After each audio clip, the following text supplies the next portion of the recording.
Hey everybody, what is going on? Hexlex here. I got another Master Duel video for you. So, coming at you today with another Dragon Link video as we are getting into the 35th season of Yu-Gi-Oh! Master Duel. Particularly, I have a Dragon Link build here that is playing the newly errated Summon Sorceress. I was about to say released, but no, the card has been out for some time, has just previously been banned, but with the new effect has since come off the ban list. So, I didn't open any packs, I just crafted the one copy of it, because there wasn't really that much in the new pack that I was too interested in, but very, very interested in the Summon Sorceress. I do plan on using her in Yubel as well. That's actually like the big deck that a lot of people are using her in, but I wanted to try something. I mean, I'll try Yubel as well, but I wanted to try something else with her too, and Dragon Link definitely seemed to be a pretty strong contender, so I went searching and I found a combo guide featuring Summon Sorceress from Perry YGO, I believe was the YouTube channel name if I recall correctly. So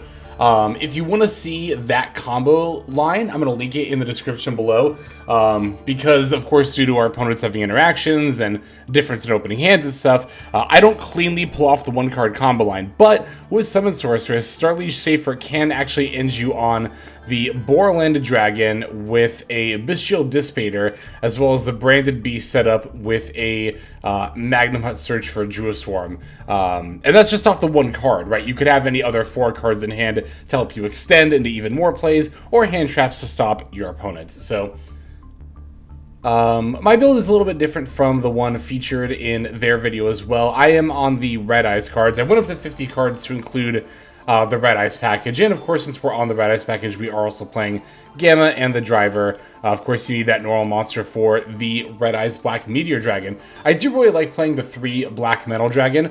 Just having some more openers is, starters that is, very, very helpful, especially for a deck like this. Let's see, what else is there to really say about this particular iteration of Dragon Link? There's no Nibiru here. Nibiru is one of those cards that, like, I don't know, right now in this current meta, I'm a little bit iffy on it. By this current meta, of course, I mean the Tempi meta that we find ourselves in, right? I will say there was a game where I was up against a non-Tempi deck, or it might have even been Tempi, I don't remember, but long story short, I had a crossout in hand and got nibbed, and not having a nib in deck for that crossout there did feel a little bad in that moment, but it might even be worth it to not be playing nib even for the crossout, just again for the fact that Tempi is out there. And nib doesn't tend to be that good against Tempi since they don't tend to summon that much during the main phase. Sometimes they do, but not always. So, and Tempi, I mean, you can't deny it, is 30 to 35% of your matchups out there, so definitely got to be factoring that in when we are deck building, right?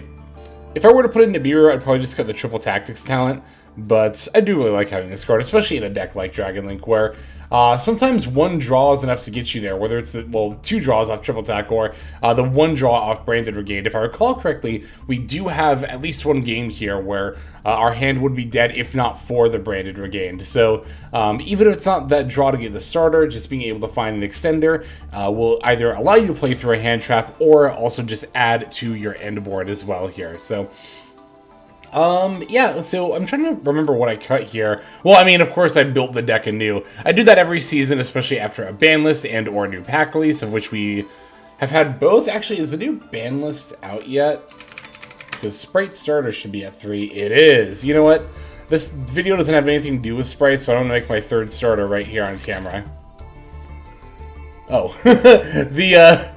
oh, wow. That startled me for a second. I thought for a moment that, that was going to be a Royal or something because it had an animation. I was like, what? That's actually the first card that I've crafted. But anyway, yeah, so post-ban list here. God, I don't even remember what my point was at that.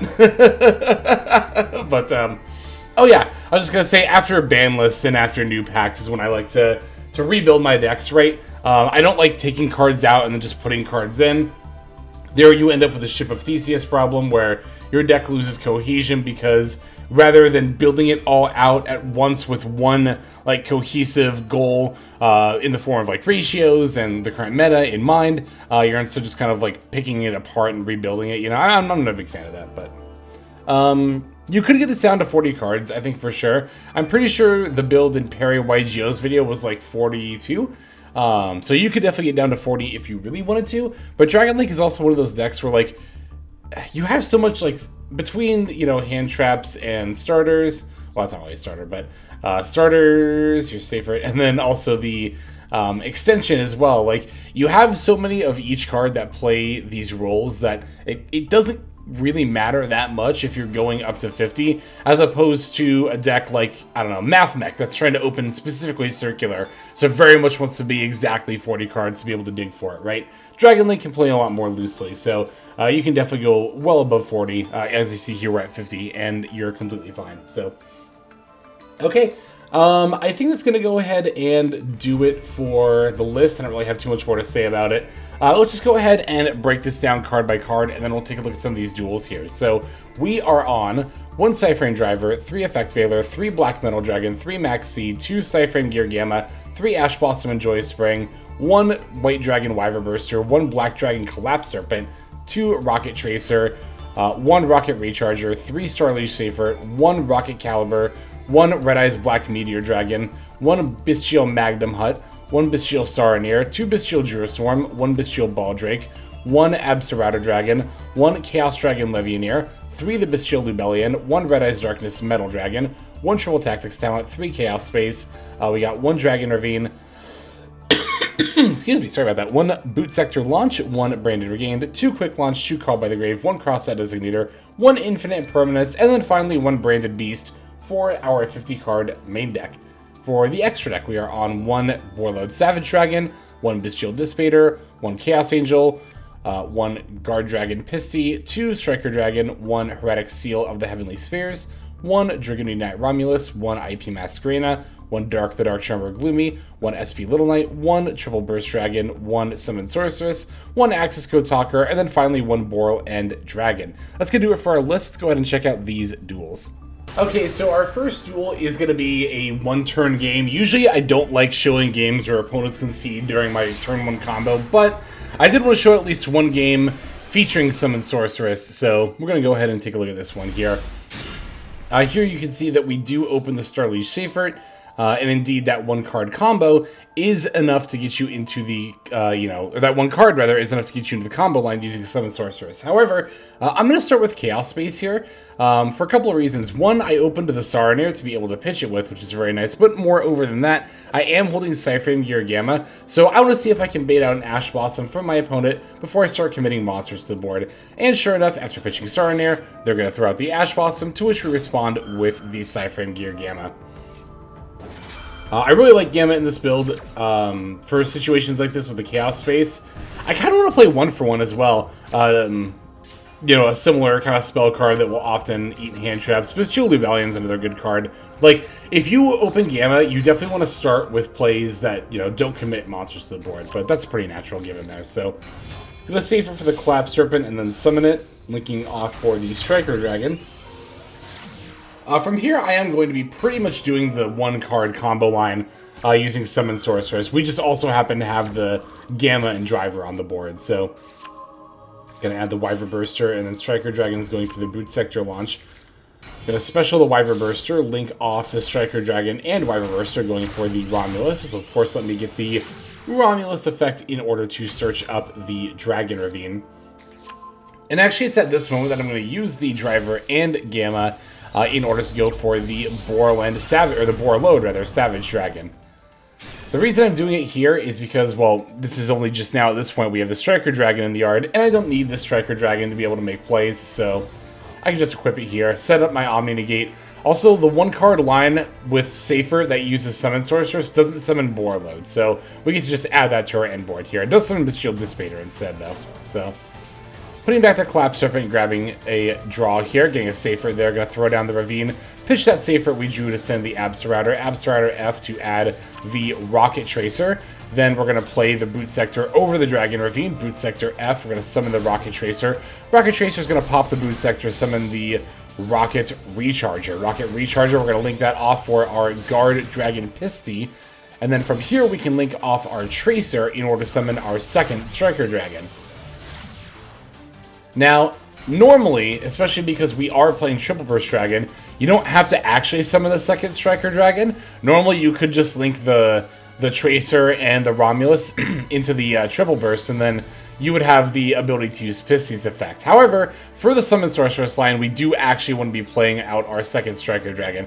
For that reason, you might actually want to play Delindrus instead of the triple burst here, but I liked the triple burst option. I like having the triple burst option, rather, so I decided to opt for that. Anyway, we're going to Pisty back the Safer we banished. Now, Striker's going to pop Pisty, add the Rocket Recharger to our hand, but we're not, repeat, we're not going to activate the Rocket Recharger effect here. Even though we added it back to our hand. Normally that's what you would do in this kind of a situation, but this is actually where we're going to play Summon Sorceress. And spoiler alert, our opponent's going to concede here, so I'm just going to explain the rest of the combo line, just talking it out. If you want to watch it played out, again, do go ahead and check out, link in the description below, Perry YGO's video on it, who is, again, the originator of this combo line. So from here, we would use the Summon Sorceress to special the Rocket Recharger to our opponent's field, and then we would special summon out. Normally, you would get the Bestial Saronir right here, right?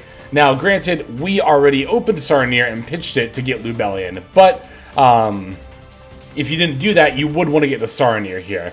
So, Saronir, the remaining monster, in our case, Seifert, and then Summon Sorceress would link off into the Boralanda Dragon, right? From there, Saronir's effect would activate, which lets you get Lubellion. You can pitch Lubellion for the Magnum Hut, use the Boral End to negate the Magnum Hut, bring back the Rocket, Tracer, and then you can Synchro for the Bestial Dissipator. From there, you can pull monsters back from the Banish pile with the Bestial Dissipator. You could summon out the Lubellion to place the Branded Beast, and then Branded Beast pops the Lubellion plus the Recharger you put on their field, right? Now here, because we already opened the Saronir and we have Lubellion, we do still have another option. Here we could just go for Black Metal Dragon, and then we could get another extender in the form of either Meteor or Darkness Metal.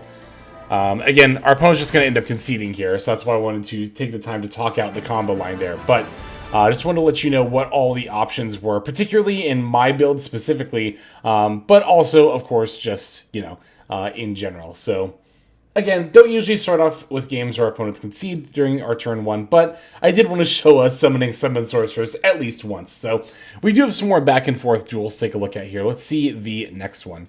And not only are these remaining duels pretty back and forth, but they're actually also both against Tempi. So, go figure. Gonna hop into the first of those Tempi games here. See what we got. Opponent is making us go first. We did know we were on the Tempi matchup here.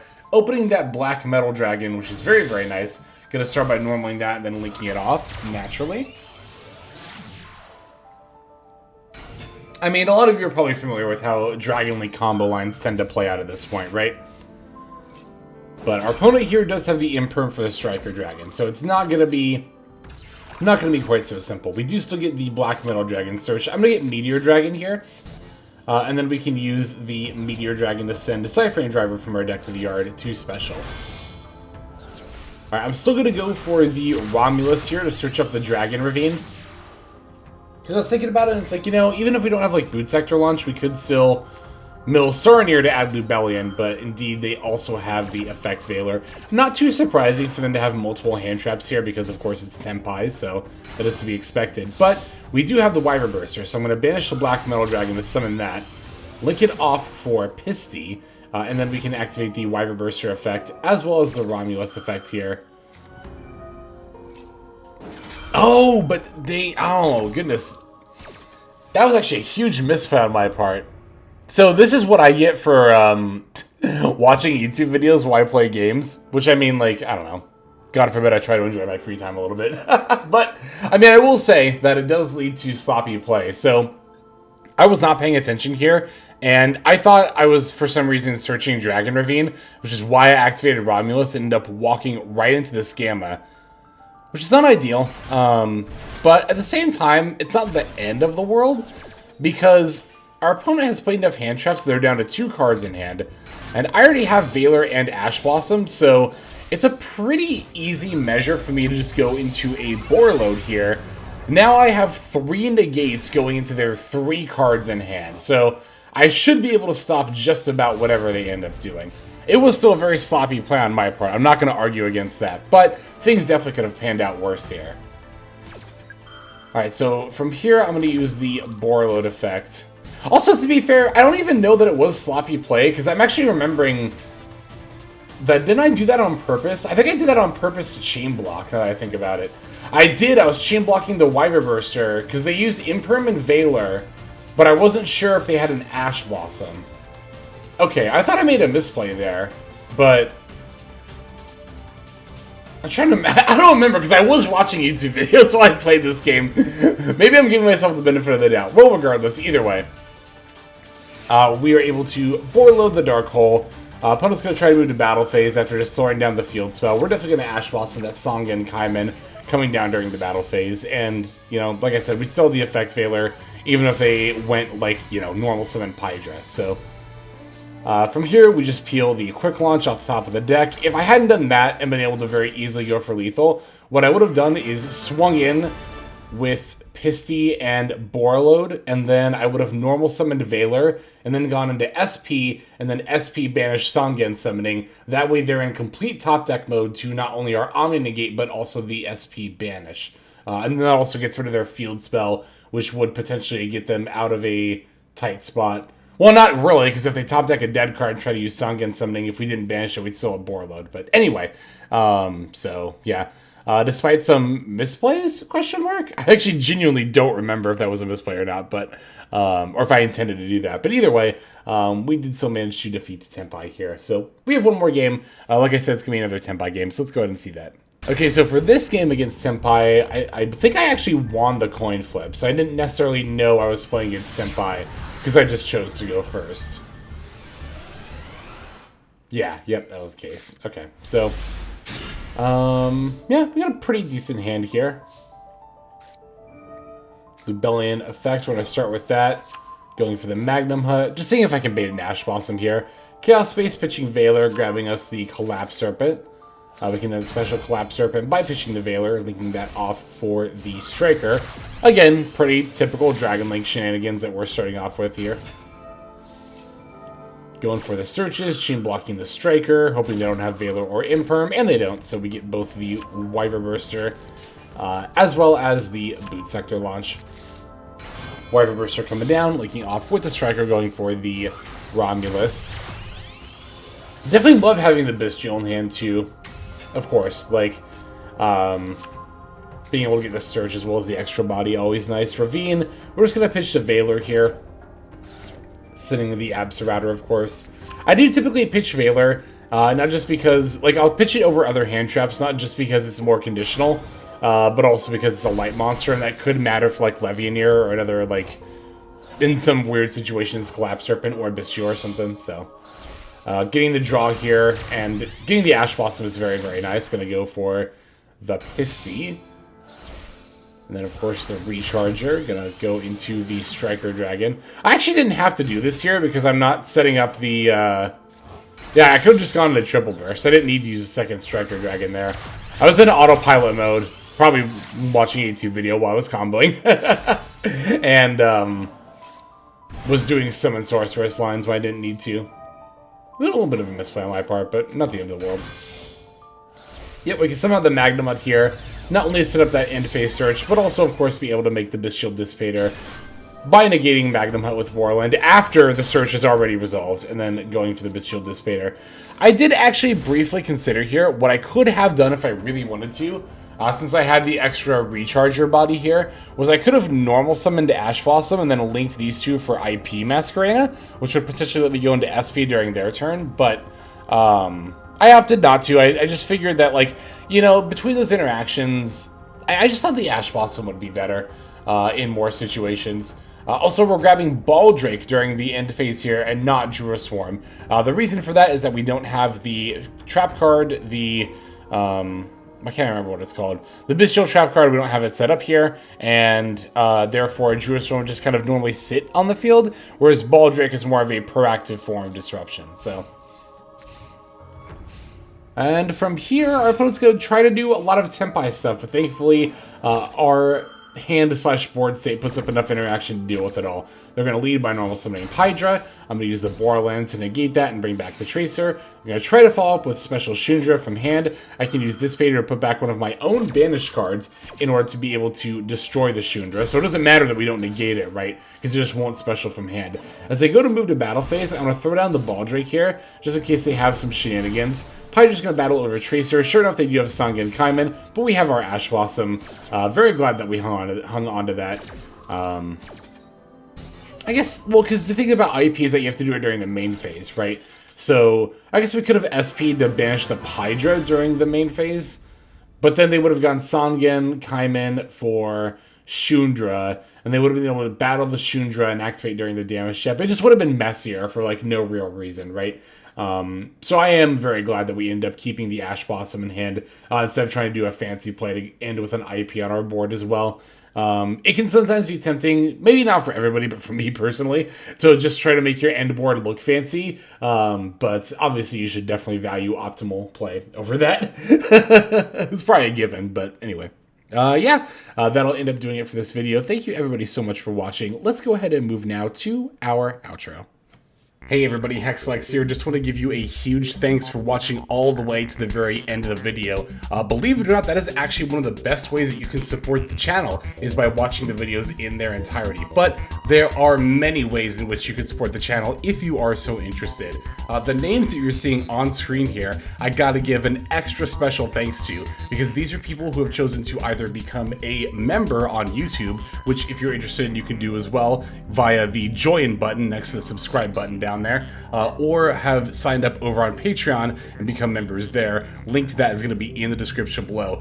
Without the support that is being offered by, again, all the people that you're seeing on screen right here, I would not be able to take the time to dedicate to uploading daily YouTube videos. So thank you so very much. But there are also other ways you can support as well. Again, link to the description below. If you like my deck tracker that you'll see in a lot of my videos, the Untapped Companion, you can download that for free, and if you use my affiliate link down there, then that also goes a long way towards supporting the channel. That's, again, free. So is subscribing here on YouTube. That's also free and a huge way to support. You can also check out Twitch, once again linked in the description below. Following and subscribing over there will not only support as well, but also give you notifications of when I go live if you want to catch some of the live streams. But really, no matter how you choose to support, it all adds up, and it all definitely means the world. So thank you, each and every one of you. For now, this is Hexlex. I'm going to be signing out. But more than that, I'm hoping that you have a fantastic day.